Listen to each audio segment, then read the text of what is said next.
നീൽനാളങ്ങൾ വെള്ളത്തിനോളങ്ങൾ എന്നെ തകർക്കുവാൻ സാധ്യമല്ല. അഗ്നിയിൽ നാളങ്ങൾ വെള്ളത്തിനോളങ്ങൾ എന്നെ തകർക്കുവാൻ സാധ്യമല്ല. അഗ്നിയിലിറങ്ങി വെള്ളത്തിൽ നടന്ന് കൂടെ വരുവാ കർത്തനുണ്ട്. അഗ്നിയിലിറങ്ങി വെള്ളത്തിൽ നടന്ന് കൂടെ വരുവാ കർത്തനുണ്ട്. കാണുന്നു ഞാൻ വിശ്വാസത്താ എൻ മുമ്പിൽ ചെങ്കടൽ രണ്ടാകുന്നു. അപ്പോസ്തല പ്രവൃത്തികൾ അധ്യായം 20. കലഹം ശമിച്ച ശേഷം പൗലോസ് ശിഷ്യന്മാരെ കൂട്ടിവരുത്തി പ്രബോധിപ്പിച്ചിട്ട് യാത്ര പറഞ്ഞ് മക്കോദോനിലേക്ക് പുറപ്പെട്ടുപോയി. ആ പ്രദേശങ്ങളിൽ കൂടി സഞ്ചരിച്ച് അവരെ ഏറിയൊന്ന് പ്രബോധിപ്പിച്ചിട്ട് യവനദേശത്ത് എത്തി.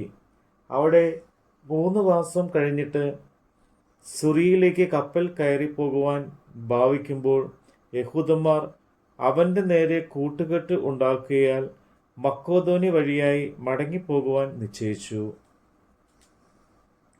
ബെറോവയിലെ പുറോനിയോസിൻ്റെ മകൻ സോപത്രിയോസും തെസലോനിക്കാരനുമായ അരിസ്തർഹോസും സോക്കുന്തോസും ദർബക്കാരനായ ഗയോസും തീമത്തിയോസും ആസ്യക്കാരനായ തൂഹിക്കോസും തോഫ്രിത്തോമോസും ആസ്യ വരെ അവനോടുകൂടെ പോയി.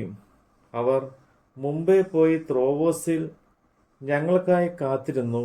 ഞങ്ങളോ പുളിപ്പില്ലാത്ത അപ്പത്തിൻ്റെ പെരുന്നാൾ കഴിഞ്ഞിട്ട് ഫിലിപ്പിയിൽ നിന്ന് കപ്പൽ കയറി 5 ദിവസം കൊണ്ട് ത്രോവോസിൽ അവരുടെ അടുക്കൽ എത്തി. 7 ദിവസം അവിടെ പാർത്തു. ആഴ്ചവട്ടത്തിൻ്റെ 1-ാം ദിവസത്തിൽ ഞങ്ങൾ അപ്പം നുറുക്കുവാൻ കൂടി വന്നപ്പോൾ പൗലോസ് പിറ്റേന്നാൾ പുറപ്പെടുവാൻ ഭാവിച്ചതുകൊണ്ട് അവരോട് സംഭാഷിച്ച് 12 വരെയും പ്രസംഗം നീട്ടി. ഞങ്ങൾ കൂടി വന്നിരുന്ന മാളികയിൽ വളരെ വിളക്ക് ഉണ്ടായിരുന്നു. അവിടെ യൂത്തിക്കോസ് എന്ന യവനക്കാരൻ കിളിവാതിൽക്കൽ ഇരുന്ന് ഗാഢ നിദ്ര പിടിച്ചു. പൗലോസ് വളരെ നേരം സംഭാഷിക്കിയാൽ നിദ്രാവശനായി 3-ാം തട്ടിൽ നിന്നും താഴെ വീണു. അവനെ മരിച്ചവനായി എടുത്തുകൊണ്ടുവന്നു. പൗലോസ് ഇറങ്ങിച്ചെന്ന് അവൻ്റെ മേൽ വീണ് തഴുകി, ഭ്രമിക്കേണ്ട, അവൻ്റെ പ്രാണൻ അവനിലുണ്ട് എന്ന് പറഞ്ഞു. പിന്നെ അവൻ കയറി ചെന്ന് അപ്പം നുറുക്കി തിന്ന് പുലരുവോളം സംഭാഷിച്ചിട്ട് പുറപ്പെട്ടു പോയി. അവർ ആ ബാലനെ ജീവനുള്ളവനായി കൊണ്ടുവന്ന് അത്യന്തം ആശ്വസിച്ചു. ഞങ്ങൾ മുമ്പായി കപ്പൽ കയറി പൗലോസിനെ ആസോസിൽ വെച്ച് കയറ്റിക്കൊള്ളുവാൻ വിചാരിച്ച് അവിടേക്ക് ഓടി. അവൻ കാൽനടയായി വരുവാൻ വിചാരിച്ച് ഇങ്ങനെ ചട്ടം കിട്ടിയിരുന്നു. അവൻ ആസോസിൽ ഞങ്ങളോട് ചേർന്നപ്പോൾ അവനെ കയറ്റി മിതുലേനയിൽ എത്തി. അവിടെ നിന്ന് നീക്കി പിറ്റന്നാൾ ഗിയോസ് ദ്വീപിൻ്റെ തൂക്കിൽ എത്തി. മറ്റന്നാൾ സാമോസ് ദ്വീപിൽ അണഞ്ഞു. പിറ്റേന്ന് മിലത്തിയോസിൽ എത്തി. കഴിയുമെങ്കിൽ പെന്തിക്കോസ്ത് നാളേക്ക് യെരുശലേമിൽ എത്തേണ്ടതിന് പൗലോസ് ബന്ധപ്പെടുകയായി ആസ്യയിൽ കാലതാമസം വരരുത് എന്ന് വെച്ച് എഫെസോസിൽ അടുക്കാതെ ഓടണം എന്ന് നിശ്ചയിച്ചിരുന്നു. മിലത്തിയോസിൽ നിന്ന് അവർ എഫെസോസിലേക്ക് ആളയച്ച് സഭയിലെ മൂപ്പന്മാരെ വരുത്തി. അവർ അവൻ്റെ അടുക്കൽ വന്നപ്പോൾ അവൻ അവരോട് പറഞ്ഞത്, ഞാൻ ആസ്യയിൽ വന്ന 1-ാം നാൾ മുതൽ എല്ലായ്പ്പോഴും നിങ്ങളോട് കൂടെ എങ്ങനെയിരുന്നു എന്നും വളരെ താഴ്മയോടും കണ്ണുനീരോടും കൂടെ യഹൂദന്മാരുടെ കൂട്ടുകെട്ടുകളാൽ എനിക്ക് ഉണ്ടായ കഷ്ടങ്ങളോടും കൂടെ കർത്താവിനെ സേവിച്ചു വന്നു എന്നും പ്രയോജനമുള്ളതെന്നും മറച്ചു വയ്ക്കാതെ പരസ്യമായി വീടുതോറും നിങ്ങളോട് അറിയിക്കുകയും ഉപദേശിക്കുകയും ചെയ്തു എന്നും ദൈവത്തിങ്കലേക്കുള്ള മാനസാന്തരവും നമ്മുടെ കർത്താവായ യേശു ക്രിസ്തുവിലുള്ള വിശ്വാസവും യഹൂദന്മാർക്കും യൗവനക്കാർക്കും സാക്ഷീകരിച്ചുവെന്നും നിങ്ങൾ അറിയുന്നുവല്ലോ. ഇപ്പോൾ ഇതാ ഞാൻ ആത്മാവിൽ ബന്ധിക്കപ്പെട്ടവനായി യെരൂശലേമിലേക്ക് പോകുന്നു. ബന്ധനങ്ങളും കഷ്ടങ്ങളും എനിക്കായി കാത്തിരിക്കുന്നു എന്ന് പരിശുദ്ധാത്മാവ് പട്ടണം തോറും സാക്ഷ്യം പറയുന്നതല്ലാതെ അവിടെ എനിക്ക് നേരിടുവാനുള്ളത് ഒന്നും ഞാൻ അറിയുന്നില്ല. എങ്കിലും ഞാൻ എൻ്റെ പ്രാണനെ വിലയേറിയതായി എണ്ണുന്നില്ല. എൻ്റെ ഓട്ടവും ദൈവകൃപയുടെ സുവിശേഷത്തിനായി സാക്ഷ്യം പറയേണ്ടതിന് കർത്താവായ യേശു എന്നെ ശുശ്രൂഷിക്കുകയും തികയ്ക്കണം എന്നേ എനിക്ക് അറിയുകയുള്ളൂ. എന്നാൽ നിങ്ങളുടെ ഇടയിൽ ദൈവരാജ്യം പ്രസംഗിച്ചുകൊണ്ട് നടന്നവനായ എൻ്റെ മുഖം നിങ്ങൾ ആരും ഇനി കാണുകയില്ല എന്ന് ഞാൻ അറിയുന്നു. അതുകൊണ്ട് നിങ്ങൾ ആരെങ്കിലും നശിച്ചു പോയാൽ ഞാൻ കുറ്റക്കാരനല്ല എന്ന് ഞാൻ ഇന്നേ ദിവസം നിങ്ങളോട് സാക്ഷ്യം പറയുന്നു. ദൈവത്തിൻ്റെ ആലോചന ഒട്ടും മറച്ചു വയ്ക്കാതെ ഞാൻ മുഴുവനും അറിയിച്ചു തന്നിരിക്കുന്നുവല്ലോ. നിങ്ങളെ തന്നെയും താൻ സ്വന്തം രക്തത്താൽ സമ്പാദിച്ചിരിക്കുന്ന ദൈവത്തിൻ്റെ സഭയെ മേപ്പാൻ പരിശുദ്ധാത്മാവ് നിങ്ങളെ അധ്യക്ഷന്മാരാക്കി വച്ച ആട്ടിൻകൂട്ടവും മുഴുവനെയും സൂക്ഷിച്ചുകൊള്ളുവിൻ. ഞാൻ പോയ ശേഷം ആട്ടിൻകൂട്ടത്തെ ആദരിക്കാത്ത കൊടിയ ചെന്നായ്ക്കാൽ നിങ്ങളുടെ ഇടയിൽ കടക്കും എന്ന് ഞാൻ അറിയുന്നു.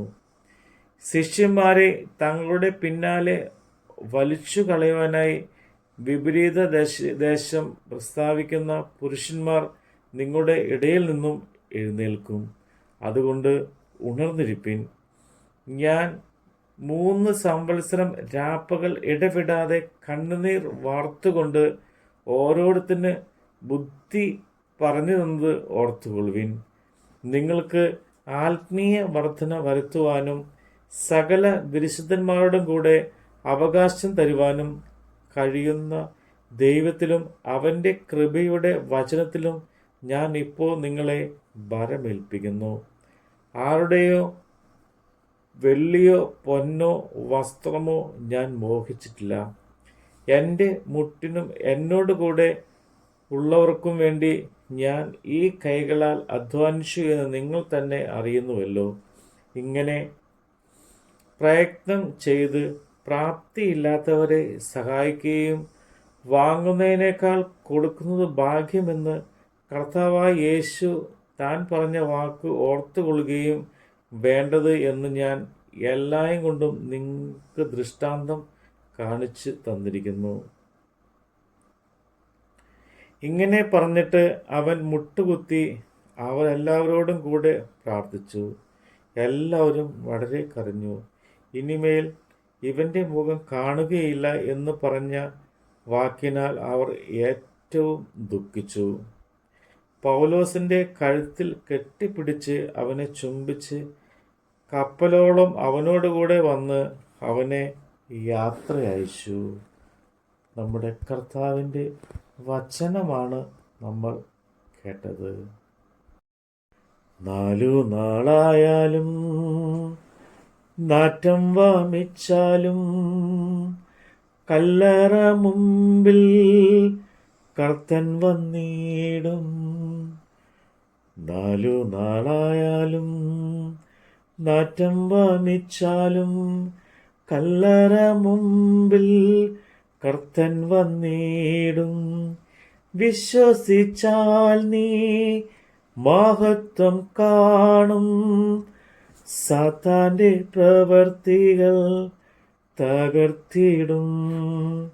വിശ്വസിച്ചാൽ നീ മഹത്വം കാണും.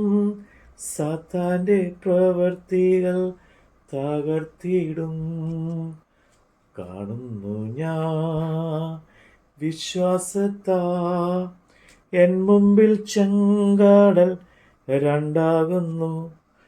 കാണാത്ത കാര്യങ്ങൾ കൺമുമ്പിലെന്ന പോൽ വിശ്വസിച്ചിടുന്നു എൻ കർത്താവിൽ.